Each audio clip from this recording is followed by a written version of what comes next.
Mes chers camarades, je vais vous raconter une lamentable histoire, parfois cocasse, souvent tragique, que je nomme la spirale infernale.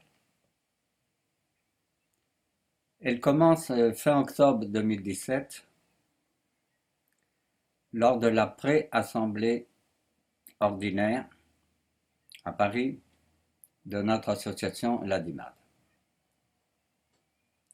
Comme chaque année, j'assiste à cette réunion. Le président en exercice, Régis Guilhem, la préside.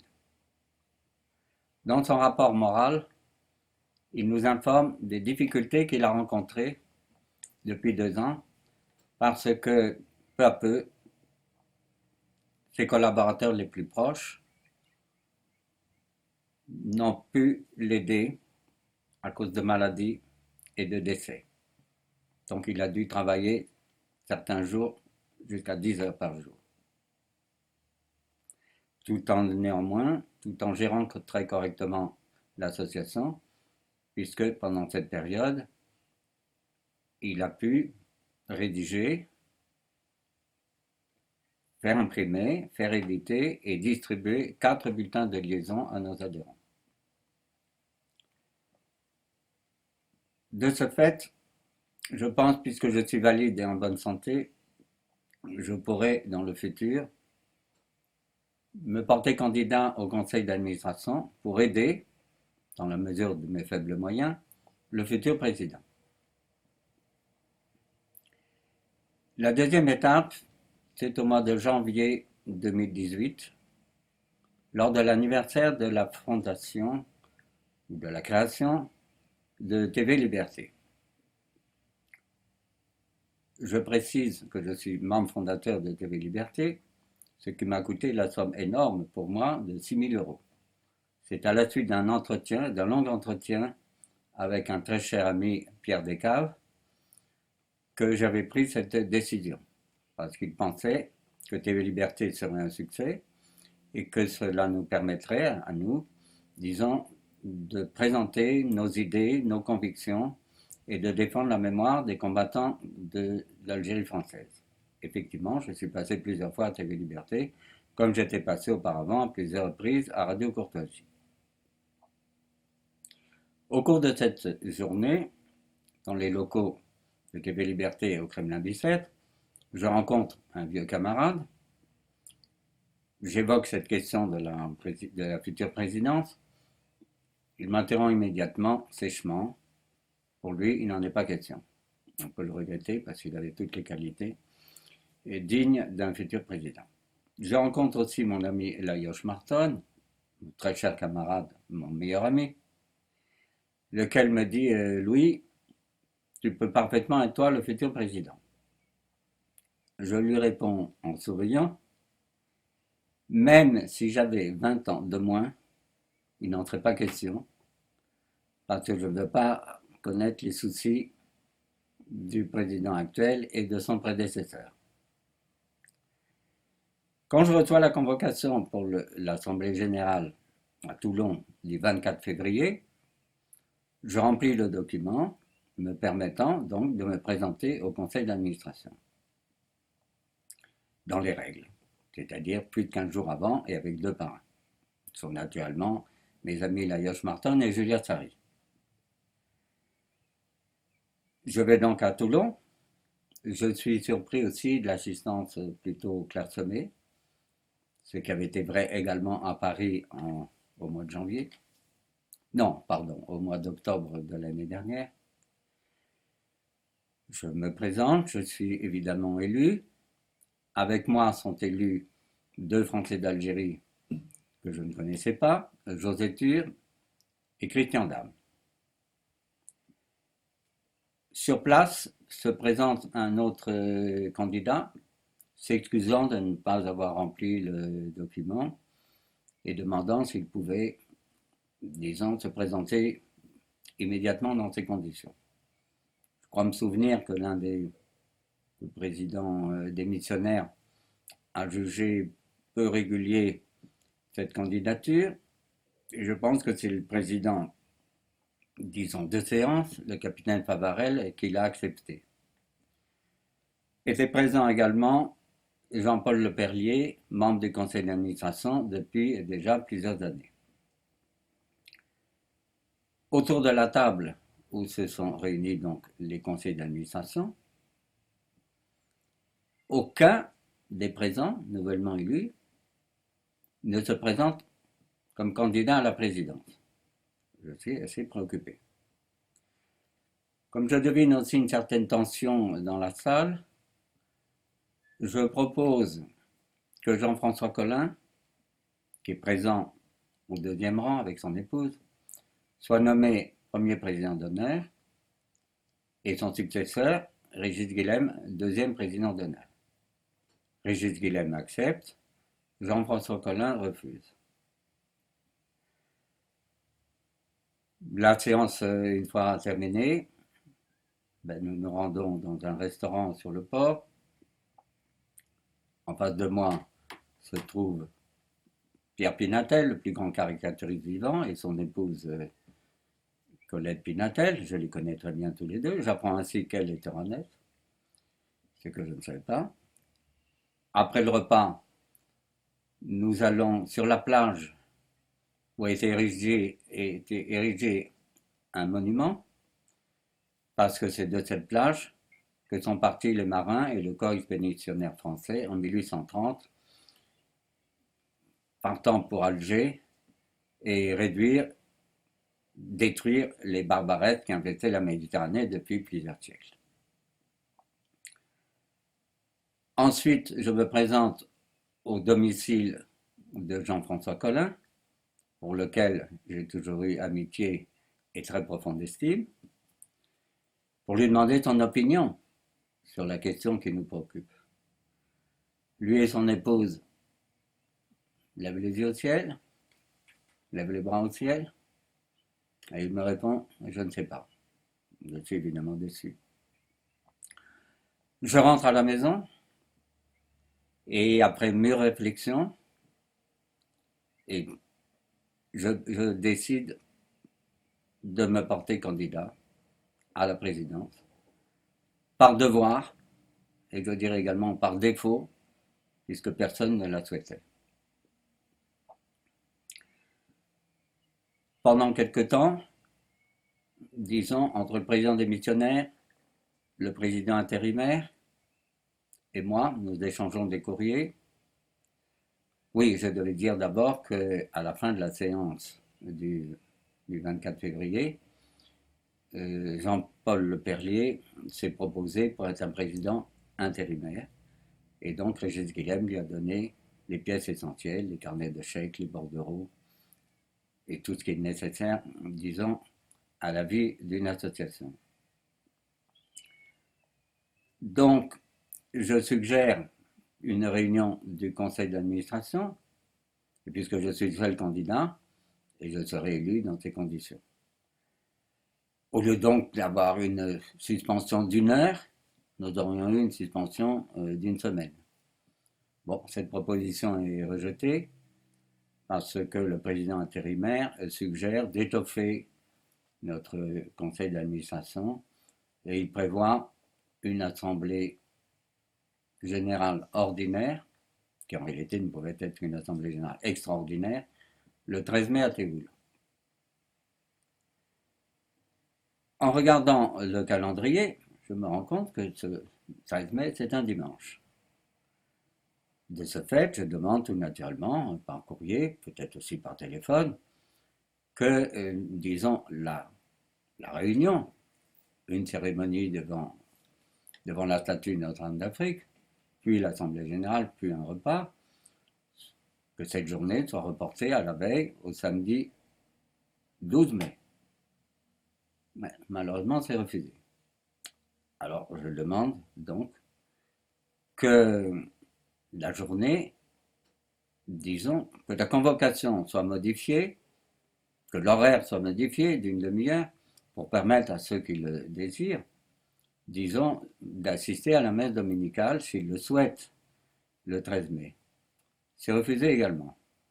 Alors je reçois une lettre très désagréable disons qu'il me surprend considérablement, me faisant savoir que moi je n'ai rien à dire, que c'est le président intérimaire qui décide de tout, et disons, et que ça sera comme ça, et puis d'une autre façon.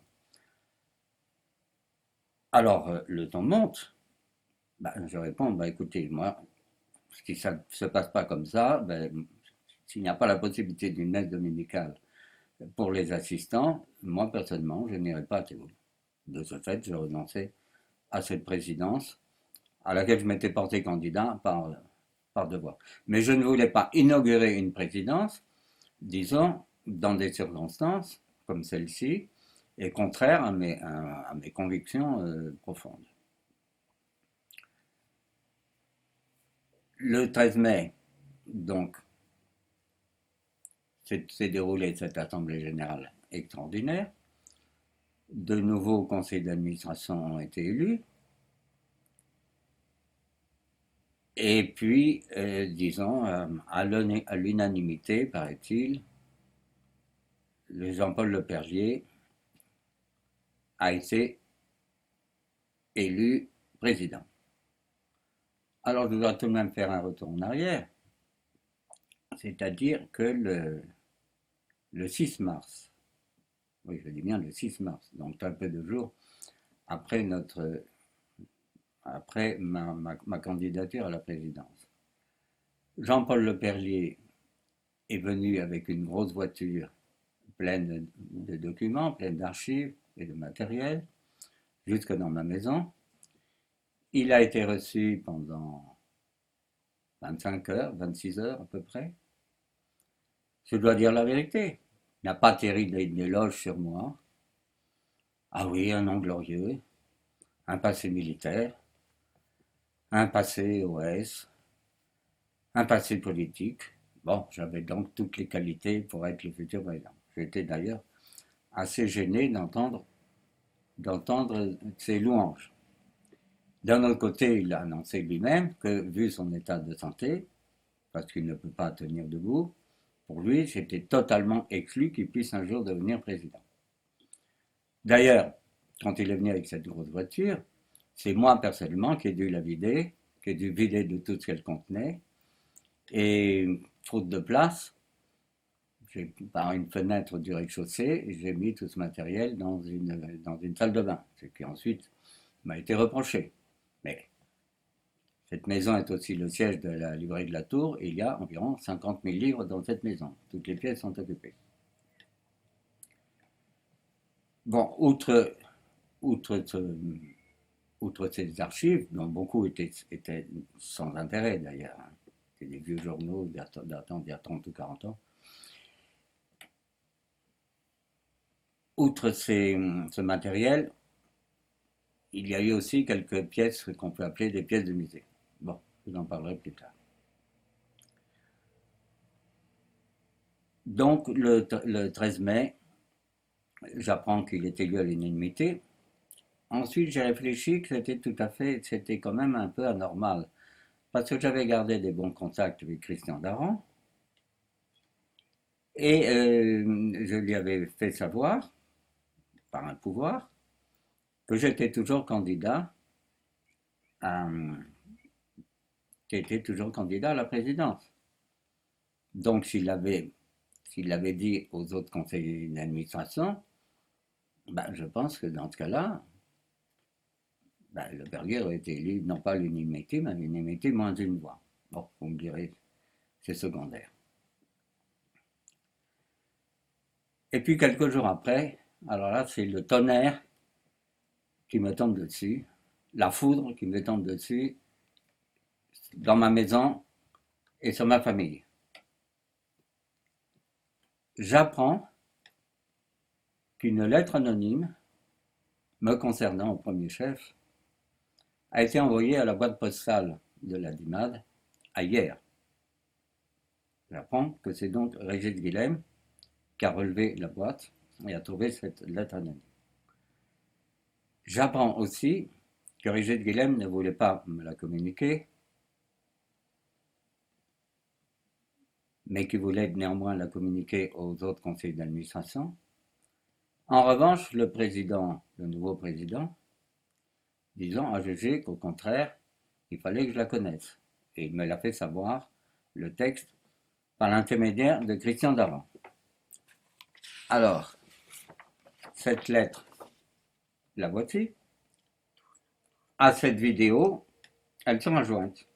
Vous pourrez ainsi en avoir connaissance.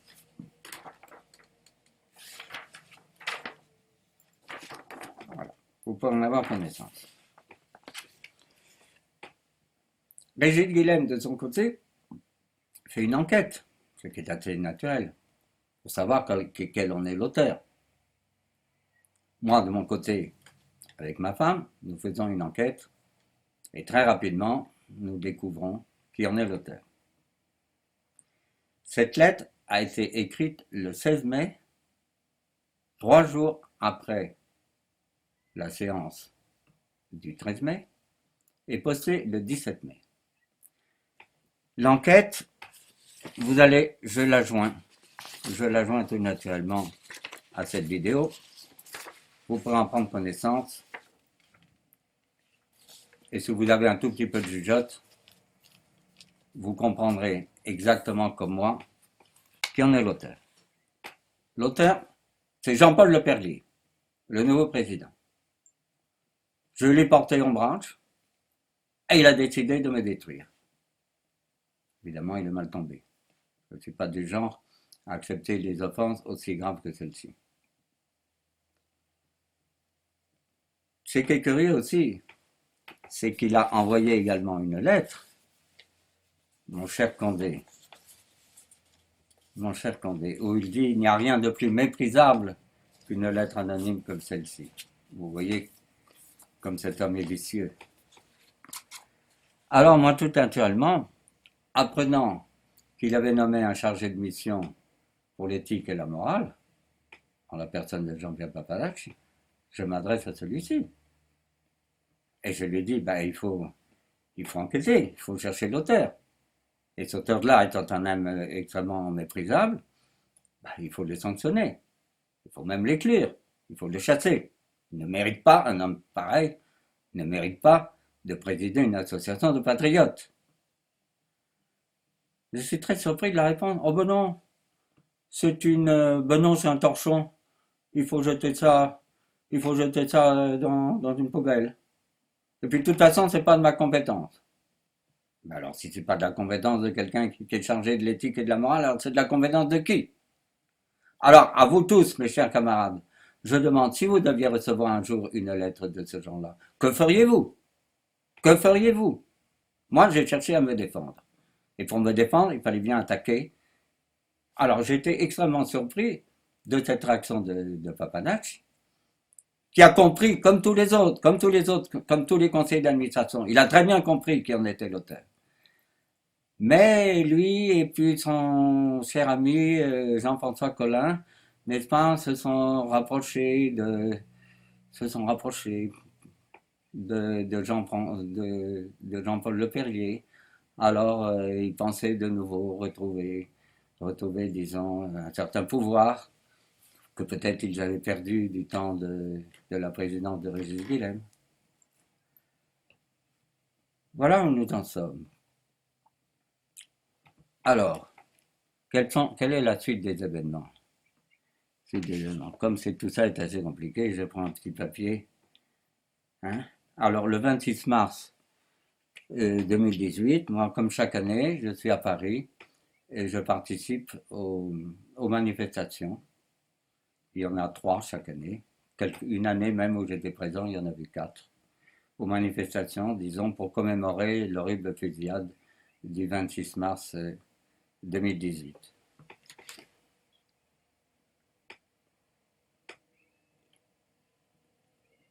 Oui, là, voyez-vous, j'ai fait évidemment un retour en arrière parce que je me suis trompé dans les dates. C'était avant le 13 mai, c'était le 26 mars que je me suis présenté à Paris. Alors, l'étape suivante qui me paraît très importante, c'est que le 26 juin, je reçois en tant que conseiller d'administration, disons, un courrier appelé Sommation à Régis Guilhem. C'est un texte absolument stalinien. Je dis bien, j'ajoute, je confirme, un texte absolument stalinien.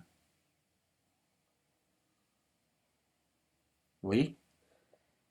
Et le soir même, je réponds, c'est-à-dire j'envoie mes commentaires à tous les conseillers d'administration pour dénoncer cette ignominie. Régis Guilhem vous enverra lui-même, s'il le désire, cette lettre intitulée Sommation à Régis Guilhem, approuvée par Jean-Pierre Papanacci et Jean-François Collin. L'étape suivante, c'est que 3 membres du conseil d'administration qui habitent dans le Midi, qui sont Cuesta, Christian Dame et Martine Di Giacomo, 2 d'entre eux avaient été élus conseil d'administration le 13 mai, demandent une réunion du conseil d'administration. Elle se tient le 2 juillet à Aix-en-Provence. J'avais tout à fait un autre programme, beaucoup plus intéressant. Néanmoins, ma femme et moi, nous décidons d'aller à Aix-en-Provence. Ça se tient dans la maison du maréchal Juin à Aix-en-Provence, dont le patron est bien connu, un homme remarquable, Robert Pérez. À peine nous arrivons le 2 juillet au matin à 9h30, alors que la séance devait commencer à 10h. Ma femme se présente dans la petite pièce appelée Général Salon. Elle est immédiatement insultée par Jean-Paul de Perlier. Ça commençait bien. Étaient présents à cette réunion les 3 conseillers d'administration dont je parle. Jean-Paul Le Perlier, évidemment, et puis Jean-François Collin et Jean-Pierre Papanacci. Je fais remarquer, en début de séance, que s'agissant d'une réunion du conseil d'administration, s'il devait y avoir un vote, Jean-Pierre Papanacci et Jean-François Collin ne pourraient pas participer au vote puisqu'ils ne sont ni l'un ni l'autre membres du conseil d'administration. Jean-François Collin prend ça très mal et sort de la salle en maugréant. En revanche, Jean-Pierre Papanacci s'accroche, s'incruste dans la salle et refuse de sortir. Et les conseils d'administration absolument médusés, disons, tolèrent sa présence. Et d'ailleurs, c'est lui qui a mené les débats et qui a défendu Jean-Paul Le Perlier. Parce que moi-même, dès la veille, j'avais envoyé ce torchon-là, dirigé contre moi, cette lettre anonyme. Je l'avais envoyée au conseil d'administration en nommant précisément l'auteur, Jean-Paul Le Perlier. Dans cette séance, j'ai nommé de nouveau l'auteur. Et j'ai même dit que Jean-Paul Le Perlier, s'il le voulait, pouvait porter plainte contre moi. Il a préféré demander à ceux qui étaient présents, alors qu'est-ce que je fais? Je porte plainte ou pas? Silence de mort, ça s'est arrêté là. Mais néanmoins, comme je l'ai accusé, il s'est levé, il a fait le tour de la table, il a brandi une chaise, il voulait me la casser sur la tête. Je lui ai fait remarquer que s'il me touchait, moi je l'enverrais à l'hôpital. Il a reposé la chaise avec violence sur le dos de ma voisine, Madame Di Giacomo. Jean-Pierre Papanacci, de la même façon, commençait à insinuer, oh mais tout doucement, tout doucement, tout doucement, que je pourrais moi être l'auteur de la lettre anonyme. Et à ce moment-là, parce que je l'ai fait remarquer, lui aussi s'est levé, a fait le tour de la table avec l'intention de me frapper. Comme vous voyez, une séance extrêmement houleuse. Mais cette séance devait être, disons, dédiée au cas de Régis Guilhem. Et curieusement, grâce au courrier que j'avais fait auparavant, que j'avais fait la veille, il n'en a plus été question. Donc, moi, je demandais ce jour-là la destitution de Jean-Paul Le Perlier. Je n'ai pas été assez convaincant, puisque les conseils d'administration, bien qu'ils avaient tous compris, ils n'ont pas osé. Et je dois dire que c'est Jean-Pierre Papadacci qui a sauvé le Perlier. Sans lui, je pense qu'ils auraient destitué le Perlier et on nommait sur place un nouveau président. Ça n'aurait pas été moi, je n'étais plus candidat. J'avais fait des erreurs auparavant, il n'en était plus question. Mais j'avais demandé à chacun des trois présents, c'est-à-dire à Daran, à Christa, à Madame Di Giacomo, à chacun d'entre eux, je l'avais demandé avant. Voilà, une fois destitué, portez-vous président. Et on va remettre de l'ordre dans cette Adimad dont la vie devenait absolument insupportable. Bon, bien, nous rentrons chez moi, je rentre chez moi, chacun rentre de son côté. Et alors, l'étape suivante, c'est le 23 juillet. Donc, j'apprends tout simplement que les archives, dont je ne voulais plus, naturellement, j'apprends par Daran, qu'elle devait aller chez lui pour que lui en puisse en faire l'étude et déterminer ce qui était le plus important pour peut-être de futurs bulletins.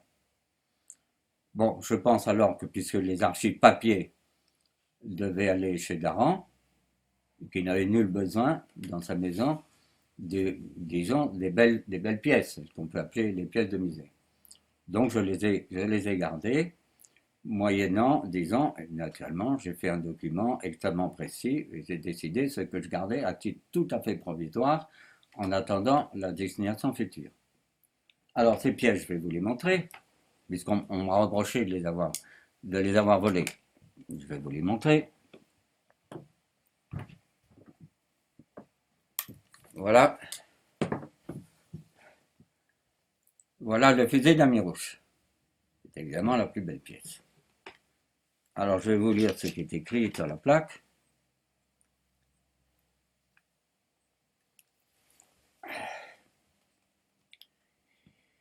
Fusil d'Amirouche. Chef rebelle tué le 29 mars 1959 par les paras du 6e RPIMA. Arme offerte au colonel Maslow, transmise à Roger Hollande, acquise par Pierre Descaves et confiée à la DIMAD le 1er novembre 2010. Alors moi je peux dire qu'entre le 1er novembre 2010 et le 6 mars où cette pièce m'a été apportée, j'en ignorais complètement l'existence. Alors évidemment le sujet m'intéresse. D'abord les paras du 6e RPIMA, moi j'étais un paracolo, j'étais un engagé volontaire dans la brigade des parachutistes coloniaux. Le colonel Maslow, je l'ai très bien connu, il commandait le 18e régiment de chasseurs parachutistes. Roger Hollande, c'est le président du staff national des combattants, je le connais depuis toujours, je suis membre du CNC.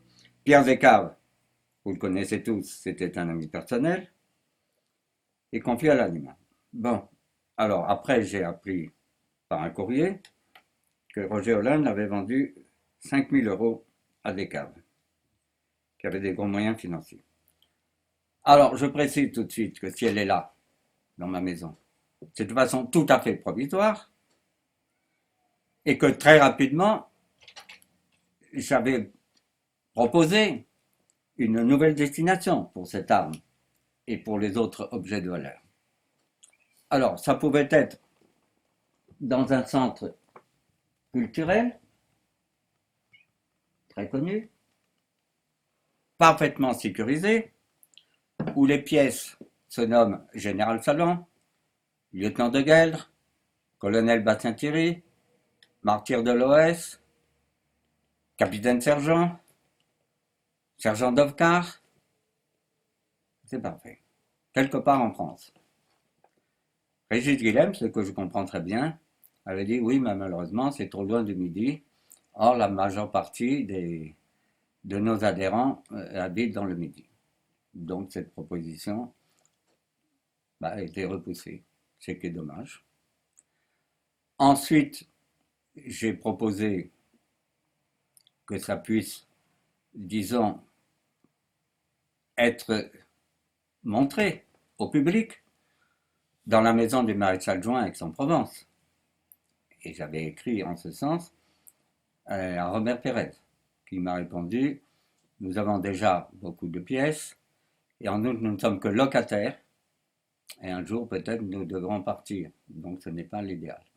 C'est dommage parce que moi je l'avais prévu qu'elle puisse être, disons, accrochée au mur, comme le sont les beaux fusils dans certaines maisons, avec la mention, évidemment, en dessous, de propriété de la DIMAD MAF. En outre, la deuxième pièce importante, ben voilà, c'est la machine à écrire du général Salon, celle qu'il a utilisée pendant 1 an de clandestinité entre le putsch et son arrestation. Dans cette même maison du maréchal Juin, la pièce où nous étions réunis le 2 juillet au matin s'appelle Place du Général Salon. S'appelle Pièce du Général Salon. Donc moi je voyais très bien une vitrine dans cette pièce et dans la vitrine cette machine à écrire avec la même mention propriété de la DIMAD. Puisque ça a été également repoussé, bon, moi j'ai proposé que ça puisse figurer dans un musée. Ça m'a été reproché. Il existe un musée des troupes coloniales à Fréjus, qui est bien connu. Il existe un musée des parachutistes que je connais très bien à Pau. Et il y a encore le musée de l'armée aux Invalides. Donc ces pièces pourraient parfaitement y figurer, disons, avec la mention propriété de la DIMAD. Bon, il y a encore une autre pièce importante que je vous montre. Là.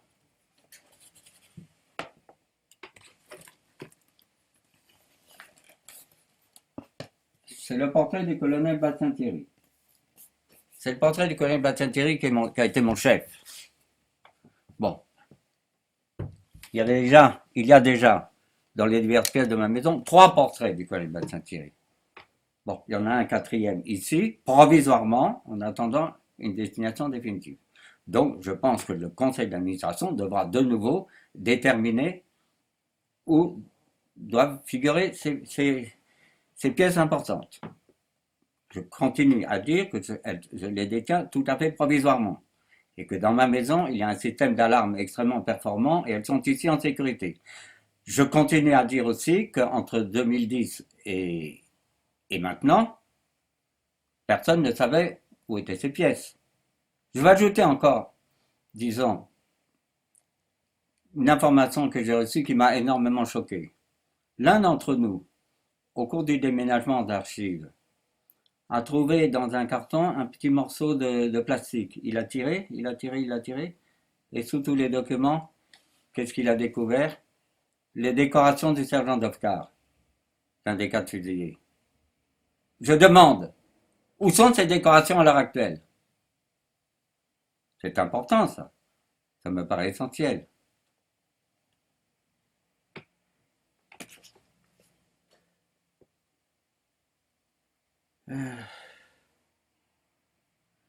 Alors, comme autre événement, je ne peux pas tout dire. Donc, le 28 août à Toulon, bon, il y a eu aussi une situation assez confuse, qui n'était pas normale non plus.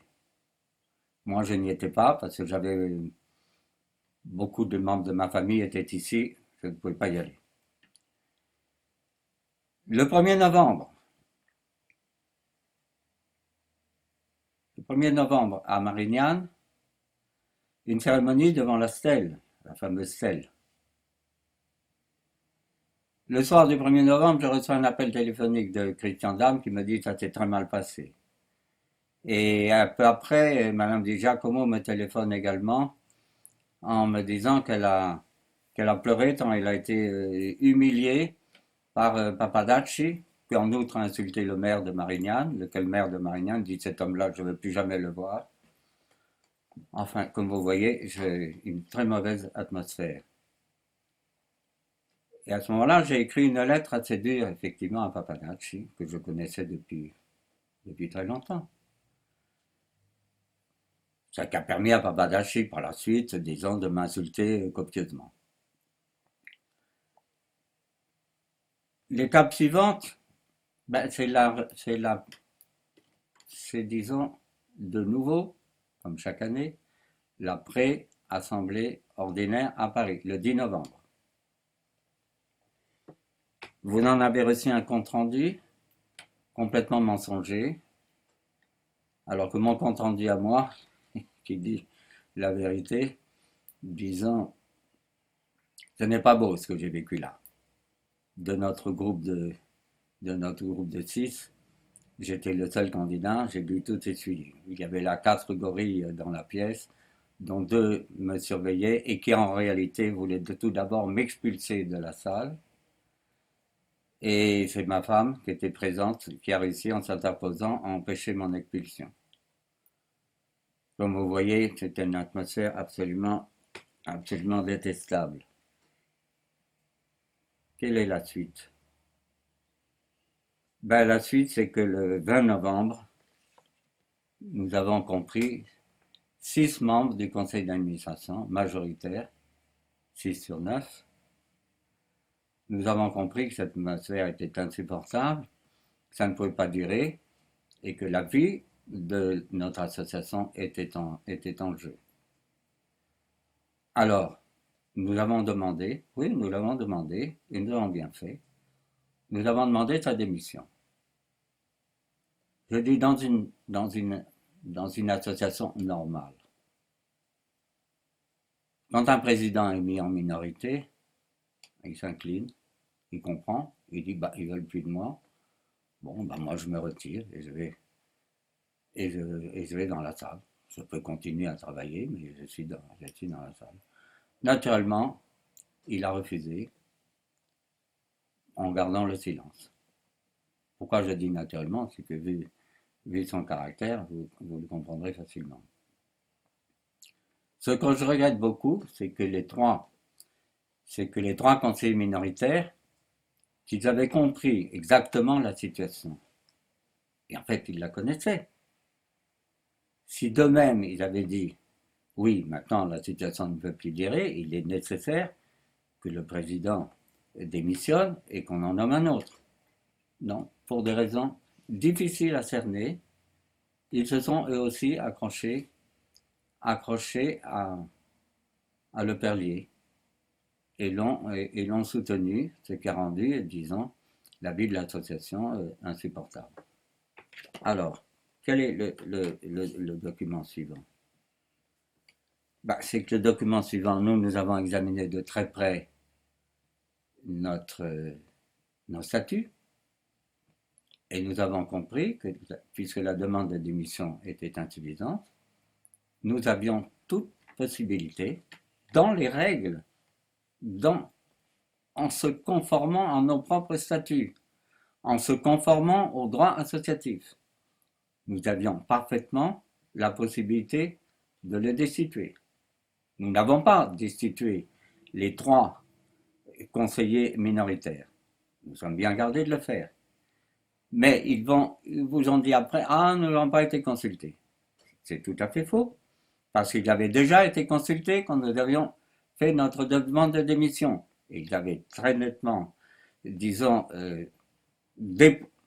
désapprouvé notre action, notre procédure, et s'était mis du côté de Leperlier.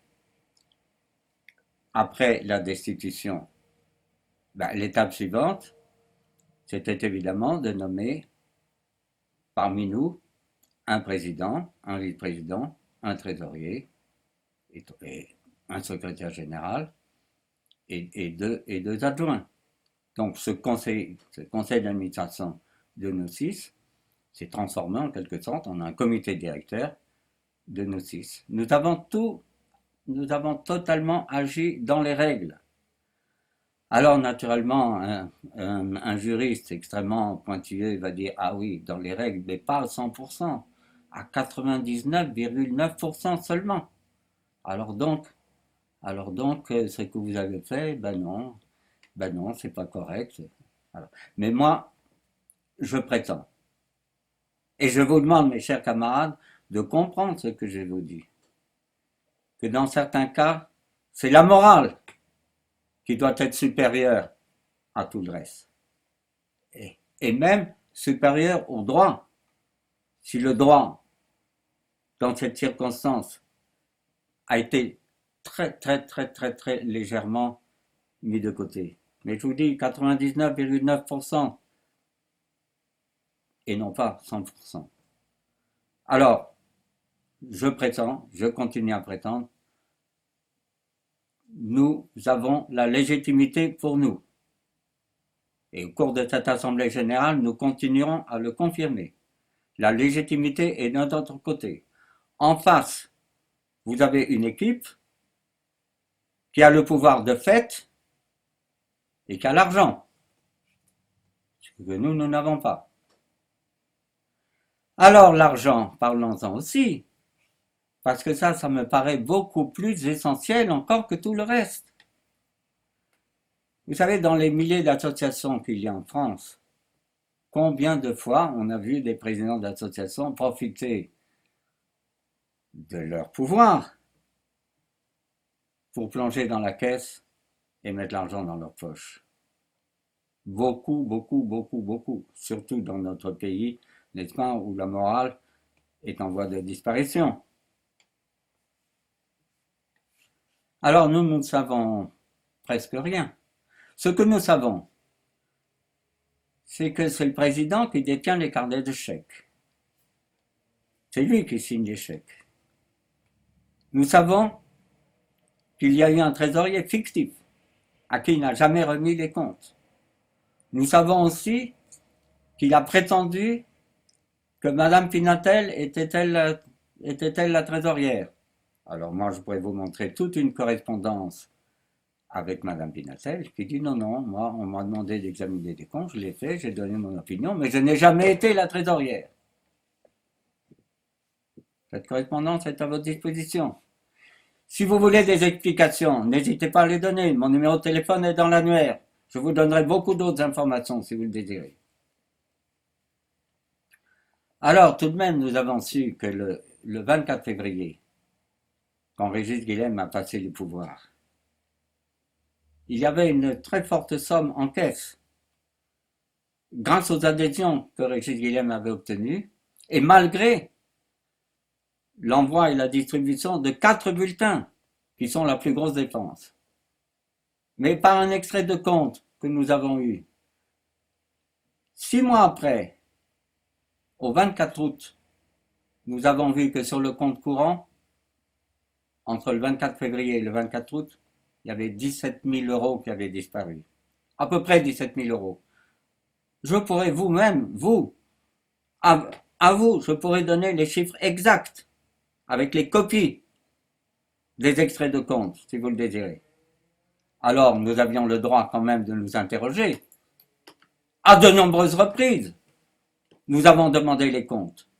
Nous ne les avons jamais obtenus.